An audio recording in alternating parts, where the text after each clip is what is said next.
We want to give you just one more piece of how this all fits together, and then we'll talk to you about anything that you want to talk about. It is our expectation that you're going to live happily ever after as a result of this understanding that's going to come fully, momentously into your conscious awareness. Never again are you not going to understand what's happening to you or anybody else. You're going to understand the laws of the universe so vividly that you will never again wonder why it's happening to you the way it is, why it's happening to anybody else the way it is. And further, you're going to gain control, not all at once, not in one day at the fair, but you're going to gain control of your own vibrational output. And when you do, you will access the leverage of the energy that creates worlds, and you will find yourself with that magical energy and power and alignment and vitality and invincibility that you were born to experience. It's who you are. It's how it should be for you. So we've been talking to you about law of attraction for a very long time, haven't we? And many people are beginning to understand it. Many are misunderstanding it. But we want you to understand that law of attraction is responding to the vibration of that which is you. We also want you to understand that you've got two vibrational things going on at any point in time, because you were source energy before you came into this physical body, and even though you were born into this body, that larger part of you still exists. It is a vibrational you. It's a vibrational, co-creative you. And it's pure positive energy.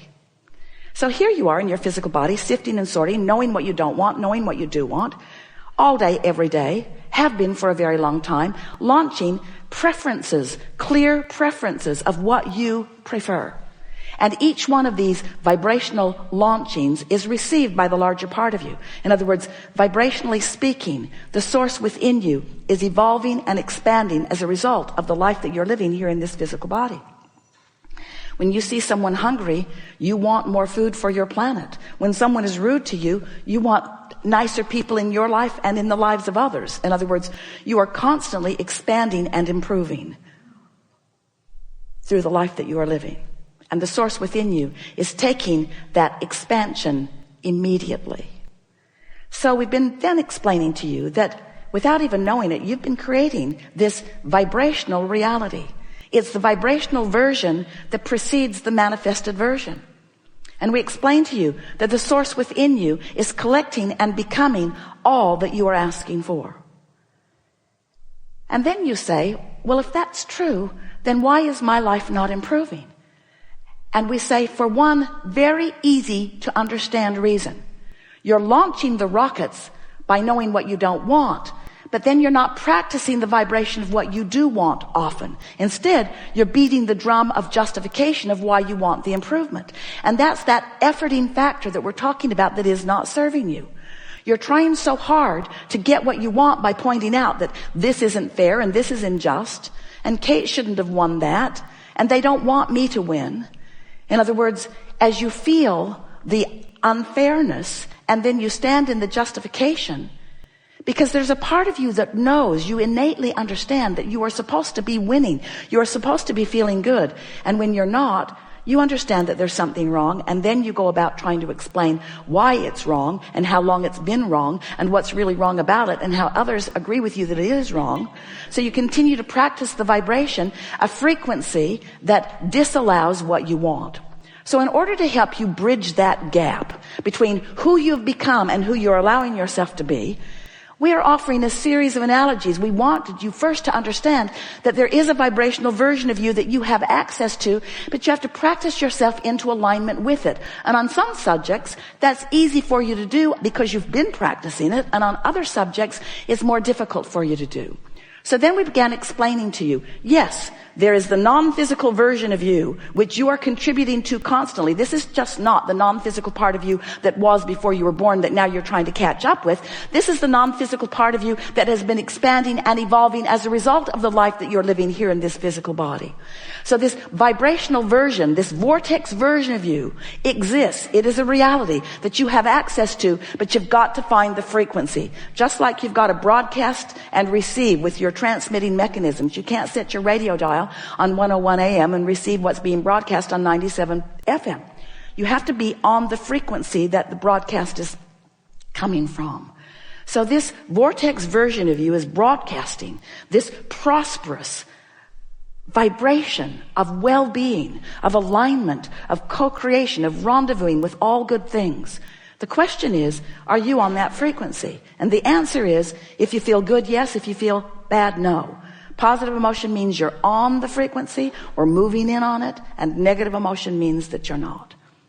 So then, as we've watched you, we've been calling this gathering the art of allowing for a number of years, because it's all about you figuring out how to allow that alignment. You figuring out how to hold a frequency consistently enough that you own it, that you know it, that you are it, that you be it. To establish a point of attraction with enough consistency that you allow momentum. Did you get that? Enough consistency that you allow momentum. Because when you say, I want it, but there's no momentum. I would like that, but you see, it's been hard for me. I want that, but my life's been very difficult for a very long time. Let me tell you the ways in which it has been difficult. And we say, stop talking about the ways in which it has been difficult, because you're killing the momentum of the desire that you just gave birth to. You gave birth to it and didn't allow it to get going. You give birth to it and don't allow it to get going. But imagine if you give birth to it and allow it to get going. If you give birth to it and allow it to get going. If you identify a new desire and are general enough in your conversation. So we began talking to you about your point of attraction. And it seemed like a good way to describe it. It's like a grid that will be filled in later with the manifestations. It's like a framework. It's like the frame of a building that starts out sort of scanty. You can sort of kind of tell what it's going to be like, but all of the textures and fabrics and details are going to come later. You're going to choose them as you go along, and you're going to fill it out and flesh it out with all of the magnificent, delicious details. So you have this point of attraction, this grid. If you've been following us for a while, we've been talking to you about your emotions and what they mean. You heard us today say that negative emotion means you've got a vibration going on that you're not up to speed with. And that positive emotion means you've got a vibration going on in your vortex that you are up to speed with.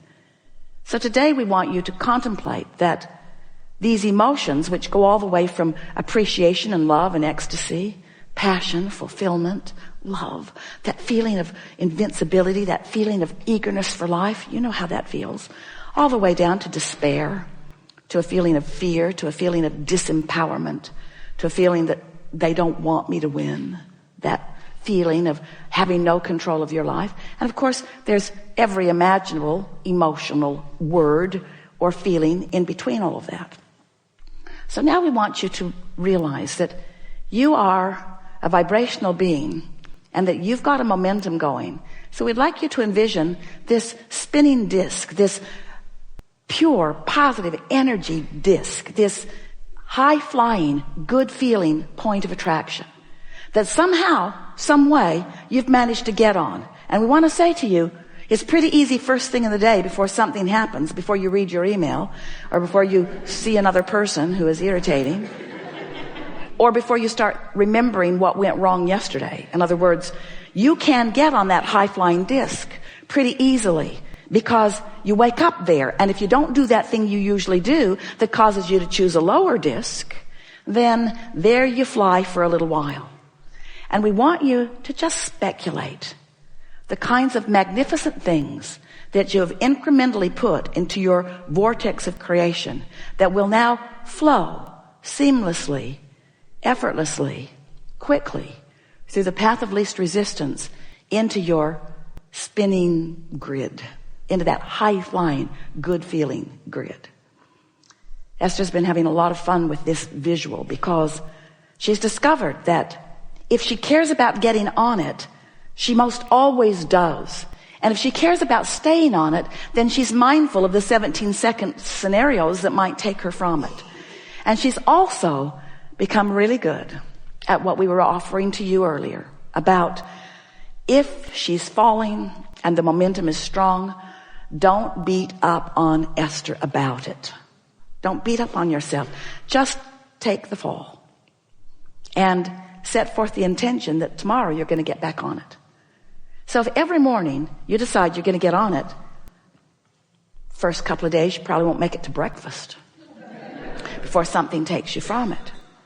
But eventually it's where the momentum of that which is you feels most natural.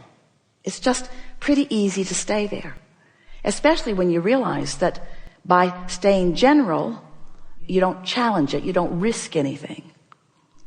And that if you do fall off, it's no big deal. You can get back on it tomorrow.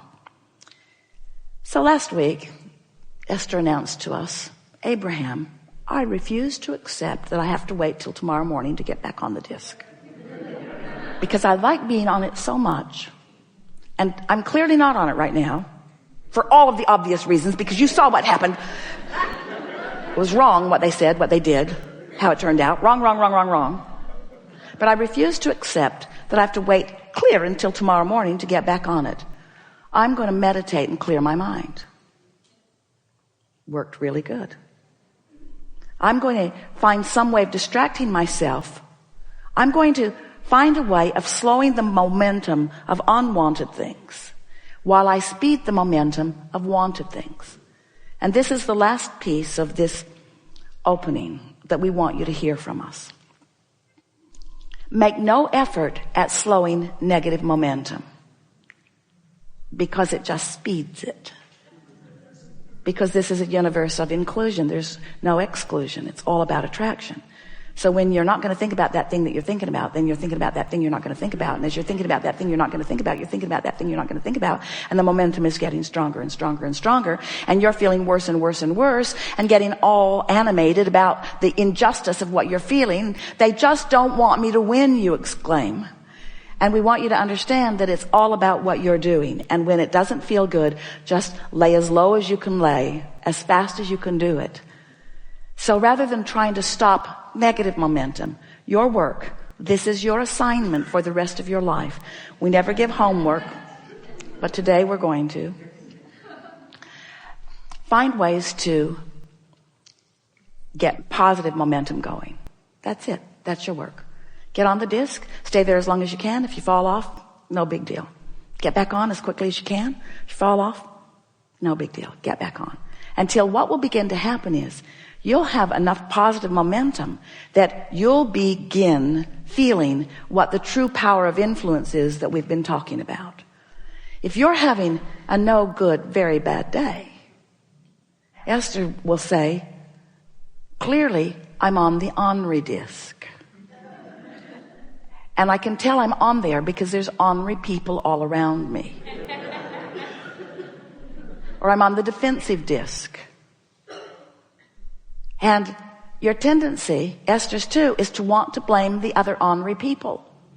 Because if they weren't there with her and being ornery, she'd feel a lot better. But we want her and all of you to understand, she met them there. She met them there. It's like going to the ornery meeting. Where's the ornery meeting? Where's the ornery meeting? I want to meet new ornery friends. Like to be flipped off by different people in traffic today than usual. So when you begin to accept that you chose the disc and that they just met you there, it sort of takes the sting out of what they're doing, what it feels like they're doing to you, especially when you begin to accept that you have the choice of what disc you're on. And today, we think you understand it more clearly than ever before. That you have a choice of what disc you get on. And the earlier you choose it, the better chance you have of choosing the one you mean to choose. And eventually, and we're talking about a matter of a few days and weeks, you're going to predominantly be there. And when you start hanging out in that high-flying, good-feeling vibration, and you not only have the benefit of feeling good and breathing more deeply and feeling that fantastic feeling of eagerness coursing through you, but you also then begin to realize the benefit of the wonderful ideas that are flowing to you and the really good timing you have and the rendezvousing with all kinds of wonderful things. And the evidence of your disc is all around you. No matter what disc it is, the evidence of it is all around you. Then you'll begin to understand the invincible you. You'll begin to understand that you are the creator of your own reality. You'll begin to understand you always have been and you always will be, but you'll begin to exercise more deliberate control.